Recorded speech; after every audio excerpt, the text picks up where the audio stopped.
मंगराल मुनीर अहमद जो हैं उन्होंने भी ज्वाइन किया है। सर हम आपकी वीडियो नहीं देख पा रहे, अगर पॉसिबल है तो आप प्लीज एक तो अनम्यूट कीजिए और आप वीडियो पे आ जाइए। और नमस्कार सर, आपका बहुत बहुत स्वागत है टुडेज पहाड़ी में। आदाब आदाब मैम, आदाब। माजिद, मैं आपका भी बहुत बहुत स्वागत करती हूँ। आप एक स्टूडेंट हैं, बट आप बहुत बोल्ड स्टूडेंट हैं, वो मैंने देख लिया है। आप बहुत अच्छा कर रहे हैं, मैंने आपकी बहुत सी पोस्ट भी देखती हूँ मैं कि आप कितना अच्छा कर रहे हैं। लेकिन आज माजिद, आपको लाने का मेरा सबसे बड़ा मकसद जो था वो ये था कि यूथ जो है वो कहीं ना कहीं भटका हुआ है। उसे कभी समझ ही नहीं आता है कि क्या इंपॉर्टेंस है एसटी स्टेटस की, क्योंकि यही यूथ जो है वो आगे जाके पॉलिटिकल लीडर बनेगा। यही यूथ जो है वो आईएएस बनेगा, वो केएस बनेगा, वो टीचर बनेगा, वो टीचर बनेगा। बहुत सी स्कीम्स जो है, जो ट्राइबल स्कीम्स जो है उन्हें अवेल कर सकता है। आप प्लीज अनम्यूट कीजिएगा क्योंकि आवाज इको कर रही है। मंगराल साहब आप अनम्यूट कर देंगे।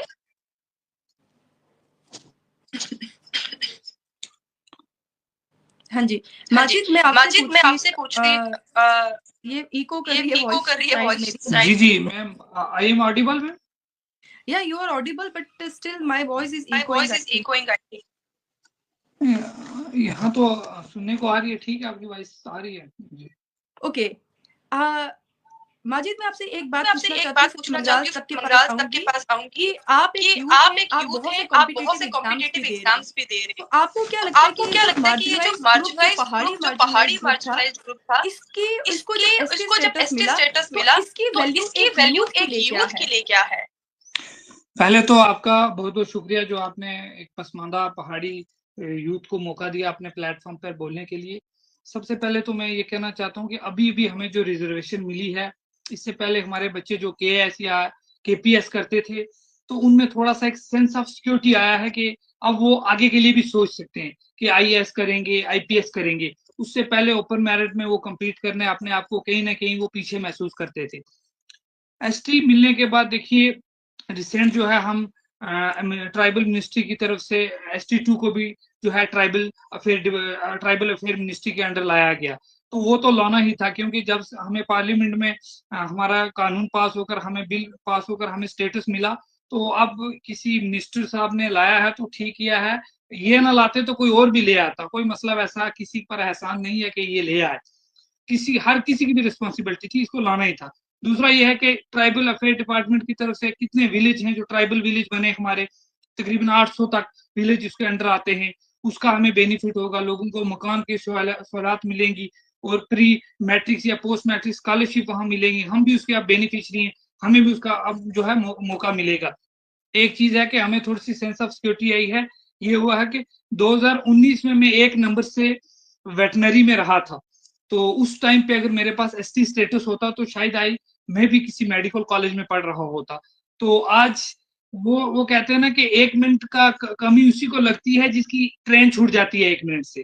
तो इस चीज का जो है बेनिफिट है, अभी तो हमारे बच्चों को नहीं उतना हुआ, लेकिन आने वाले वक्त में हमें उम्मीद है कि हमारे लोगों जो है उनकी भी एडवोकेट रिप्रेजेंटेशन हर स्फेयर में होगी, चाहे वो एडमिनिस्ट्रेशन सर्विस है, केपीएस है, चाहे सोसाइटी के किसी भी स्फेयर में जो है उनकी एडवोकेट रिप्रेजेंटेशन होगी।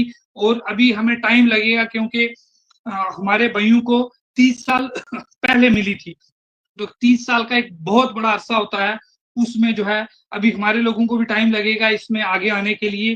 तो कहीं ना कहीं फायदा तो है ही है, हमारे हर स्फेयर में स्कॉलरशिप में फायदा है, यूनिवर्सिटी में एडमिशन लेनी है वहां फायदा है, जॉब में फायदा है, रिजर्वेशन का हर स्फेयर, सोसाइटी के हर स्फेयर में हमें जो है इसका बेनिफिट मिलेगा। Thank you Majid. राइट मंगराल साहब, अब मैं माजिद आपसे पूछना चाहती हूँ कि बार बार एक ही बात चल रही है रेशनलाइजेशन एंड रिजर्वेशन। माजिद आप एक यूथ हैं और आप पॉलिटिकल पार्टीज के स्टैंड को बहुत अच्छे से समझते हैं क्योंकि आगे जाके हो सकता है आप में से कोई पॉलिटिकल लीडर बने। तो इस पूरे सिनेरियो को ये जो पॉलिटिकल गिमिक जो चल रहा है डिफरेंट पार्टीज की तरफ से, इसे आप एज ए यूथ कैसे कंसीडर करते हैं? देखिए मैम, सबसे पहले तो मुझे एक चीज का बहुत आश्चर्य हुआ कि एक तरफ राइट तरफ जो है इल्तिजा मुफ्ती जी खड़े हुए वाहिद पर्रा साहब, और लेफ्ट तरफ आगा रूल्ला साहब और उनके कान में पीछे से जो है आवाजें आकर उमर साहब के छोटे फर्जन आकर उनके कान में कहने लगे कि फलानी चीज बोलनी है, फलाना नहीं बोलना है। अब हमें एक चीज समझाई जाए, अगर मैच फिक्स ही करना था तो बैकडोर करना था, पब्लिक के बीच आकर क्यों किया? लोगों को भी बता दिया कि आपने मैच फिक्स किया हुआ है। और अब ये देखो, मेरे हिसाब से एज ए लास्ट स्टूडेंट मुझे यही लग रहा है कि एक जो है फॉल्स या फेक नैरेटिव को पुश करने की कोशिश की जा रही है। कभी ये 370 को वापस लाने का रेजोल्यूशन असेंबली में लाते हैं, कभी ये ऑटोनॉमी की बात करते हैं, तो कभी ये बात करते हैं जी 70% पॉपुलेशन को 20% अपॉर्चुनिटी है और 20% पॉपुलेशन को 70% अपॉर्चुनिटी है। सबसे पहले तो मैं उन लीडर साहब से ये पूछना चाहता हूं कि आपने वो 70% पॉपुलेशन वाला सेंसिस कहां से लाया? 2011 में लास्ट सेंसिस हुआ था, उसमें पहाड़ियों की पॉपुलेशन 10 लाख थी। 2018 में पहाड़ी बोर्ड ने इन कैलिब्रेशन सोशल वेलफेयर डिपार्टमेंट के साथ सेंसिस किया, जिसमें हमारी पॉपुलेशन 11 लाख थी।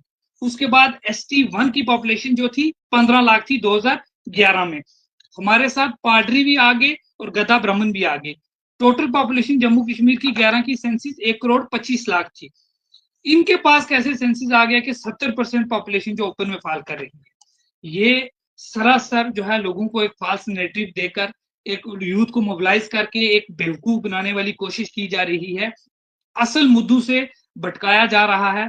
अब लोगों को कभी ये अटारनी की, कभी ये 370 की, कभी बिजली फ्री देने की बात हुई थी, पानी की बात हुई थी, ईद पर सिलेंडर भी आने थे, दिवाली पर सिलेंडर आने थे, अभी वो तो पहुंचे नहीं है, वो रास्ते में ही कहीं मुझे लगता है गाड़ी एक्सीडेंट हो गई। अब ये जो है इस तरीके के नैरेटिव चलाकर जो है लोगों को जो है मोबिलाइज करके और एक फॉल्स नैरेटिव चलाकर एक अपने जो वोट बैंक है उसको ये यकीन दिलाना चाहते हैं कि हम आपके साथ हैं। इन्होंने करना कुछ भी नहीं है। और दूसरा है कि अब जो कश्मीर के, आप देखो मैम, कश्मीर में एक शहर है कंसपुरा, वो सिटी है, कश्मीर से कुछ 5 किलोमीटर का उसका डिस्टेंस पड़ता है, वो RB में फॉल कर रहा है। उसके बाद गांधरबल, चारों तरफ 466 लाइन रोड है। माजिद आपको इसी बात पे रोकना क्योंकि मैंने अभी एक बात साहब से भी यही बात की कि बड़गाम जो है वो 5 किलोमीटर दूर है कश्मीर में। जब वहाँ के लोग RBA के स्टेटस को एंजॉय कर रहे थे, तब तो कोई पॉलिटिकल पार्टी कुछ नहीं बोल रही थी। लेकिन जब हमारे पहाड़ी जो कि इतने फार फ्लंग एरियाज में, बॉर्डर एरियाज में रहते हैं, जब उनको स्टेटस मिला तो सारी पॉलिटिकल पार्टी के खिलाफ होगी। ये क्या गिमिक है? बेसिकली जब हम खाएं तब अच्छा, जब कोई दूसरा आकर प्लेट से खाने लगे तो तब बर्दाश्त नहीं किया जाता है। ये लोग PDP वाले, NC वाले रजौरी पूंछ में आते हैं तो हमारे लीडर इनको सर आंखों पर बिठाकर जनाबे इल्तिजा मुफ्ती साहब बड़े बड़े नारे मार रहे हैं और इनको इतने वोट भी मिलते हैं और हमारे इधर आकर इनके लोग जलसे करवाते हैं, इनके साथ जुड़े हुए हैं पहाड़ी लोग। और फिर जाकर जब बात करते हैं तो इन्होंने सिर्फ यही बात करनी है जी कश्मीरियों के साथ गलत हो रहा है। जो 10% RBA का कोटा है वो कौन खा रहा है? कंसपुरा कोई गांव तो है नहीं है, रूरल एरिया तो नहीं है, वो तो वेल डेवलप्ड सिटी है, वहां पे RBA है। अब उसके बाद आप ये देखिए कश्मीर के जो OBC के लोग हैं, जो शिकारा चलाते हैं, जो तरखान हैं, उनसे भी कहना चाहता हूँ आप अवेयर हो, आप अपना OBC सर्टिफिकेट बनवाओ, उसका बेनिफिट लो। अब अगर इनको ये दूसरी बात ये कह रहे हैं जी कि जो EWS है उसका जो है कश्मीर की 1% पॉपुलेशन को फायदा हो रहा है। मैं इनसे ये कहना चाहता हूं अगर कश्मीर की 1% को पॉपुलेशन को फायदा हो रहा है तो EWS का जो है प्रोविजन स्टेट में आपके पास है। ये कह रहे हैं कि प्रोविजन मुश्किल है बहुत से कम लोगों को, उस प्रोविजन को थोड़ा बदले ताकि मतलब ज्यादा से ज्यादा लोगों को EWS का फायदा हो। EWS भी तो 10% है, सेंटर में है, स्टेट में है। RBA 10% है, कौन खा रहा है? रिजर्व कैटेगरी के लोग जो हमारे स्टेट में हैं या सेंटर में हैं, ST, SC, OBC, इन लोगों को ना EWS का बेनिफिट लिया जा सकता है।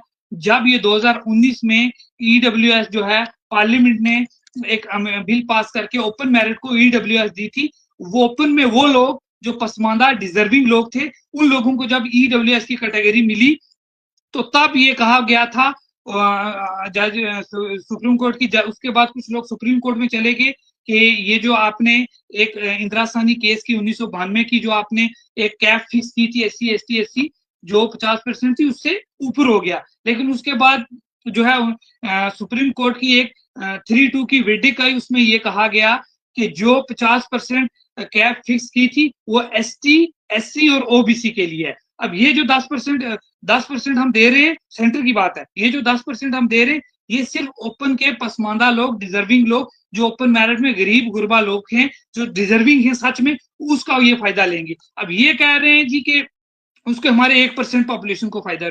यूटी में प्रोविजन तो इन्हीं के पास है ना, चीफ मिनिस्टर इन्हीं के हैं, उस प्रोविजन को थोड़ा एक्सटेंड किया जाए। अगर वो 5 मरले की जमीन है वहां 10 मरले रखा जाए, ऐसे प्रोविजन करके, ताकि इनको वहां से फायदा मिल सके। 20% तो ऑलरेडी ये खा ही रहे हैं ना, 10% आरबीए का, 10% ईडब्ल्यूएस का। हमारे लोग अगर कुछ सेंटर में ले रहे हैं तो एसटी कितनी है, 7.5%। एससी वहां कितनी है, एससी की पॉपुलेशन सेंटर में जब मंडल कमीशन बैठा था 1979 में, तब मोरारजी देसाई के नेतृत्व में जब ये मंडल कमीशन बैठा था, तब जब उसको हेड कर रहे थे बीपी मंडल साहब, 1980 की बात कर रहा हूँ। तो तब उन्होंने ये जो ओबीसी की पॉपुलेशन का सर्वे किया, तो सेंटर में ओबीसी की पॉपुलेशन 52% थी, उनको 27% रिजर्वेशन दी थी। फिर ये केस जो है सुप्रीम कोर्ट में गया, 1992 की इंदिरा साहनी की जजमेंट आई कि ओबीसी की रिजर्वेशन ठीक है, 50% कैप जो है ब्रीच नहीं करनी है। फिर उसके बाद 2019 में जो है 10% ईडब्ल्यूएस मिली 103 कॉन्स्टिट्यूशन अमेंडमेंट बिल के तहत। फिर उसके बाद जो है सुप्रीम कोर्ट में लोग चले गए जी कैप ब्रीच होगी, फिर सुप्रीम कोर्ट ने ये कहा था कि 10%, ये कश्मीर के लोग सुने, 10% सिर्फ आपके लिए है, एसटी, एससी, ओबीसी के लिए नहीं है। अब स्टेट में ये बात कर रहे हैं, हमको 10%, एसटी 1 को 10, एससी को 8, ओबीसी को 8, आरबीए को 10, एएलसी को 4, तो 50% कैप तो ये है। स्टेट में ना तो कैप ब्रीच हो रही है, ना सेंटर में ब्रीच हो रही है, 10% इनके लिए स्टेट में, आरबीए भी। उसके बाद पॉपुलेशन का इतने जो एक मफरूजा गत फैला रहे हैं, लोगों को मोबिलाइज कर रहे हैं कि जी पॉपुलेशन 70%, पॉपुलेशन का पहले तो सेंसिस करवाया जाए।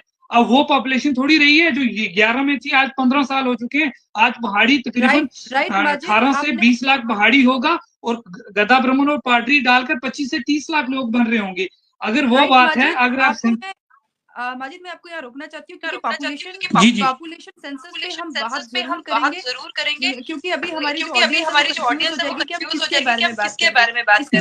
इसके बारे में फिर से आपके पास आऊंगी। तब तक मैं मगराल मुनीर साहब आपसे बात करना चाहती हूँ कि अगर हम पार्टी लाइन, हम सिर्फ अगर कंडीशंस और सिचुएशंस की बात करें तो आपकी उड़ी में बहुत वल्नरेबल कंडीशन है पहाड़ी की, जबकि पहाड़ी की पॉपुलेशन बहुत ज्यादा है। आप कैसे देखते हो इस चीज को कि क्या एनसी गवर्नमेंट को पहाड़ी, एनसी एमएलए को पहाड़ी पॉपुलेशन ने ही जिताया है, चाहे मार्जिनलाइज्ड वोट से जिताया, ये कैसे भी जिताया, बट वो जीते हैं। आपको क्या लगता है कि क्या कहीं ना कहीं हमारे जीते हुए जो एमएलए हैं, चाहे पहाड़ी कम्युनिटी के हैं, वो चुप हैं, वो इस पे कुछ नहीं बोल रहे? तो इस स्टैंड को, एनसी के एमएलए के इस स्टैंड को आप किस तरीके से देखते हैं? देखिए मैम, जहां तक मंगराल साहब का शायद कनेक्शन चला गया। माजिद, अब मैं आपके पास आना चाहती हूँ।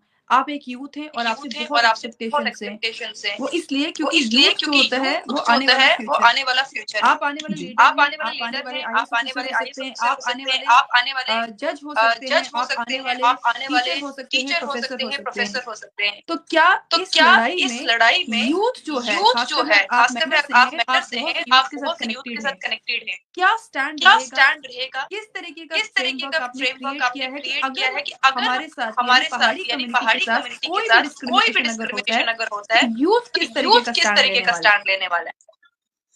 सबसे पहले तो रिसेंट हमारे एक लीडर साहब ने कहा था कि हमारे साथ छेड़ करने के मकसद यही है कि हम उस सरकार का ईंट से ईंट बजा देंगे। और पहाड़ी कम्युनिटी की SC2 की अगर रिजर्वेशन को छेड़ने का मकसद है कि बिजली की तार को हाथ लगाना है। कोई सरकार, मुझे नहीं लगता ये चाहेगी कि वो बिजली की तार को हाथ लगाकर तो अपने आप को खत्म कर दे। पहाड़ी कम्युनिटी के 9 एमएलए हैं इस वक्त एनसी में, तो आखिरकार वोट लेने तो वो कम्युनिटी के पास ही जाएंगे। अगर वो 9 एमएलए कहीं बीजेपी के साथ मिल गए तो मुझे लगता है एनसी की सरकार भी टूट सकती है। और एनसी कभी भी नहीं चाहेगी कि पहाड़ी कम्युनिटी के, अब ये लड़ाई, अब अगर रेशनलाइज का मसला आ गया तो सिर्फ ये पहाड़ियों की नहीं होगी, ये गुजर कम्युनिटी की भी होगी, ये ओबीसी की भी होगी, ये एससी की भी होगी। तो ST1 और ST2 के 15 एमएलए जो हैं इस वक्त एनसी सरकार में हैं। अगर उनकी अब वो लोग क्या उनका स्टैंड रहेगा, वो एमएलए क्या करेंगे, लेकिन मुझे यहाँ लग रहा है कि जिस कम्युनिटी का वोट लेकर एमएलए कम्युनिटी का ख्याल रखेंगे, उनकी जो एस्पिरेशन को जो उन्होंने वादे किए हैं उनको फुलफिल करने की कोशिश करेंगे। कभी भी उनकी कम्युनिटी पे अगर कोई भी आंच आएगी तो मुझे लगता है 15 एमएलए हमारे आगे खड़े हैं, हमें पूरी उम्मीद है वो हमारे साथ हैं। अगर हमारी रिजर्वेशन को छेड़ने की कोशिश की। माजिद, मैं आपको यहाँ पे रोकना चाहती हूँ, एमएलए क्या करेंगे, मैं उस पे बात नहीं कर रही हूँ, मैं कह रही हूँ यूथ का क्या स्टैंड रहेगा। देखिए मैम, यूथ तो सबसे पहले फार फ्रंट रहेगा। किसी भी जहां भी यूथ को लगेगा कि यूथ के साथ डिस्क्रिमिनेशन हो रहा है तो यूथ जो है फार फ्रंट रहकर सरकार का गिराव करेगा, चाहे वो असेंबली के बाहर करना हो, चाहे वो प्रेस क्लब में करना हो, चाहे वो उमर साहब के घर के गुपकार रोड के सामने करना हो। जहां भी यूथ को जाना पड़े यूथ वहां जाएगा, अपने जो हकूक जो मिले हैं उसका तहफ़्फ़ुज़ करने के लिए हम पहाड़ी कम्युनिटी के नौजवानों को मोबिलाइज करेंगे, उनको अवेयर करेंगे, उनको साथ लेकर, और जो है हम अपना हक जो है कभी भी छेड़छाड़ नहीं करने देंगे। और अगर ये करेंगे तो बिजली की तार के साथ हाथ लगाने की बराबर है। इसी तरीके से एक एरोगेंट प्राइम मिनिस्टर थी हमारे नेबरहुड में आती है, शेख हसीना जी, उन्होंने भी कुछ यूथ को चैलेंज किया था कि यूनिवर्सिटी के ये बच्चे क्या करेंगे। वो बच्चे यूनिवर्सिटी से निकले और शेख हसीना जी को जो है उनकी घर विदाई करके उनको हिंदुस्तान में इस वक्त भेज दिया, सरकार गिरा दी थी। और बांग्लादेश के रिजर्वेशन का मुद्दा के हालात देखकर जम्मू कश्मीर के उमर साहब को बिल्कुल तरीके से समझ लेना चाहिए कि रिजर्वेशन किसी से छीनना किसी की रोटी हाथ से छीनना बराबर होगी। किसी की रोटी छीनी जाएगी तो वो दहाड़ेगा और बुरी तरीके से दहाड़ेगा, सरकार गिरेगी और यहाँ से इनको भी भागना पड़ेगा। इसी तरीके से अगर हमारी रिजर्वेशन के साथ छेड़छाड़ करने की कोशिश की, हम पूरी तरीके से अपने लोगों का। माजिद, जी मुझे लगता है माजिद बहुत इमोशनल हो गए इस चीज को लेके। और देखिए 30 साल की स्ट्रगल है मैम, कोई ओवरनाइट डिसीजन तो नहीं है। ओवरनाइट डिसीजन होता तो इमोशन तो होते ही है मैम, ओवरनाइट डिसीजन तो नहीं है। इसी पे आने वाली थी माजिद की, एक यूथ के जो इमोशंस हैं वो बहुत इम्पोर्टेंट होते हैं क्योंकि वो उसका फ्यूचर होता है। और अगर गवर्नमेंट जब भी यूथ के इमोशंस और सेंटीमेंट को हर्ट करने की कोशिश करती है, यूथ एक पावर रखता है गवर्नमेंट को बदलने का। इस वजह से जो हमारे चीफ मिनिस्टर हैं हमारे जेएंडके के मिस्टर उमर अब्दुल्ला बहुत एक्यूमेन वाले हैं, बहुत विजडम वाले हैं, मैं जानती हूँ। अपनी पार्टी लाइन में क्या कंट्रोवर्सी चल रही है उसको वो जल्द से जल्द दूर करेंगे और पहाड़ी कम्युनिटी को एश्योरेंस देंगे पहाड़ी कम्युनिटी के साथ कोई छेड़छाड़ नहीं, क्योंकि वो चीफ मिनिस्टर हैं तो वो पहाड़ी कम्युनिटी के। और हमारी बहुत सी एस्पिरेशन से इस गवर्नमेंट जो है उसको फुलफिल करेगी। ये मैं समझती हूँ कि उमर अब्दुल्ला अपने एंड पे इस चीज को जरूर सॉल्व करने की कोशिश करेंगे। हमारा कनेक्शन जो है शायद मंगराल मुनीर साहब से नहीं है। जी मैम। सर आप सुन सक रहे हो मुझे? आई थिंक नेट स्लो होने की वजह से इनका कनेक्शन जो है ये राइट। ये एक बहुत बड़ी एग्जांपल है कि सब की उड़ी के क्या हालात कि लोग अपनी बात तक पहुंचा नहीं पा रहे वहाँ पे नेट कनेक्शन स्लो है, वहाँ पे रोड कनेक्टिविटी की प्रॉब्लम है क्योंकि इस टाइम पे बहुत ज्यादा स्नोफॉल है और बाकी बहुत से रीजन में भी कि वहाँ लाइट भी ना हो। माजिद लास्ट में जाते मैं आपकी तरफ से एक मैसेज चाहती हूँ जो आप पहाड़ी कम्युनिटी एट लार्ज को इन जनरल बताना चाहते हैं और यूथ को इन पर्टिकुलर बताना चाहते हैं। देखिए यूथ को यही मैसेज है कि पहाड़ी कम्युनिटी के नौजवानों, आज एक चीज समझ लीजिए कि आप जब फॉर्म भरने जाते हो तो पहले आपसे हजार रुपया लिया जाता था, आज आपको फ्री फॉर्म भरने दिए जाते हैं, चाहे वो यूपीएससी का हो, चाहे एसएससी का हो, चाहे वो रेलवे का हो, चाहे वो एसएसबी का हो। आज आपकी एडमिशन हर यूनिवर्सिटीज में फीस नहीं लग रही है, आपको रिजर्वेशन का बेनिफिट जॉब्स में होगा, रिजर्वेशन इन प्रमोशन में होगा, हर जगह आपको इसका बेनिफिट है। तो अगर हकूक मिले हैं तो हकूक का तहफ़्फ़ुज़ करने के लिए पहाड़ी कम्युनिटी के नौजवान जो है इस चीज को सीरियस लें। ये चीज जो है ये 1989 और 2025 कहाँ, 35-36 साल के बाद 36 साल की स्ट्रगल है, कोई ओवरनाइट डिसीजन नहीं है कि आपको ये हक मिल गया है और आज कुछ लोग उठेंगे और हमारा हकूक को छीनने की कोशिश करेंगे। नौजवानों से यही गुजारिश है कि इकट्ठे हो जाओ, तो इत्तेहाद रखो अपने इकट्ठे होकर, जो आपने जो है अगर हमारे खिलाफ कोई भी अगर किसी तरीके का भी अगर हमारी रिजर्वेशन को छेड़ने की कोशिश की जाती है, तो आप लोग जो है हर घर से हर कम्युनिटी, पहाड़ी कम्युनिटी का नौजवान निकले और अपना तहफ़्फ़ुज़ करने के लिए फार फ्रंट आए। हर एक को अपनी रिस्पॉन्सिबिलिटी समझनी होगी और आगे आना होगा। और एमएलए जो है पहाड़ी कम्युनिटी को, उनको मैं मैसेज देना चाहता हूँ कि आप लोग जो है अपना स्टैंड जल्द से जल्द क्लियर कीजिए। कम्युनिटी चाहती है कि आपका स्टैंड क्या है। आप सिर्फ वोट लेकर जम्मू में आकर कोठीज में बैठकर हीटर लगाकर यहाँ बैठने के लिए नहीं हो। आपने कम्युनिटी के वोट लिए हैं और उनका स्टैंड जो है वो आप भी क्लियर कीजिए। मुझे लगता है एनसी सरकार जो है ये कभी भी नहीं ऐसा करेगी, एक बड़ी कम्युनिटी को, पहाड़ी गुजर कम्युनिटी, ओबीसी एससी को नाराज करके 20-25 सीटें जो है इस वक्त सरकार में है और वो अपनी सरकार गिराना चाहेगी। ये कभी भी नहीं करेगी। उमर साहब जो है पहाड़ी कम्युनिटी के एस्पिरेशंस को फुलफिल करेंगे, मुझे उम्मीद है, और हम उन पे तवक्का रखते हैं, वो हमारे भी चीफ मिनिस्टर। जी जी जीत, शुक्रिया आपका बहुत बहुत कि आपने हमें ज्वाइन किया। मंगराल साहब आ चुके। एक लास्ट मैसेज मैं आपकी तरफ से चाहती हूँ कि आपके उड़ी का जो यूथ है उसको आप क्या कहना चाहते हैं, बेनिफिट आप इसमें समझ सकते हैं। आप लोगों का पूरा फ्यूचर जो है वो इस रिजर्वेशन से जुड़ा हुआ है। अपने लिए स्टैंड लीजिए, अपने लिए आगे आइए। और मैं बाकी सब उन कम्युनिटीज की बात करूंगी जो इस तरीके के स्टेटस को ऑलरेडी एंजॉय कर रहे हैं। उनका भी फर्ज बनता है कि वो बाकी कम्युनिटीज को भी सिमिलर प्लेटफॉर्म पे इस स्टेटस को एंजॉय करने का मौका दें। ये हमें स्टेटस जो है वो लेजिस्लेटिव इनैक्टमेंट के थ्रू मिला है और हमें पूरा हक है इसे एंजॉय करने का। अगर इसके ऊपर कभी भी कोई भी पार्टी अगर इस चीज को छीनने की कोशिश करेगी तो पहाड़ी कम्युनिटी एट लार्ज जो है वो इस चीज को कभी टॉलरेट नहीं करेगी। और मेरा पहाड़ी रिप्रेजेंटेटिव्स यानी हमारे जो इलेक्टेड एमएलएज हैं उनसे भी ये एक रिक्वेस्ट रहेगी कि बहुत जरूरत है इस टाइम पे कि आप हमारे इंटरेस्ट को डिफेंड कीजिए, क्योंकि हमें आज आपकी जरूरत है। कल आपको फिर से हमारी जरूरत होगी तो शायद हम वहां पे आपको ना दिखे। तो इसीलिए आज आपको हमारा हाथ थामने की, कम्युनिटी को आगे ले जाने में आपकी क्या पार्टिसिपेशन है, ये हर कोई यूथ जो है वो आज देख रहा है। Thank you so much everyone कि आपने हमें ज्वाइन किया।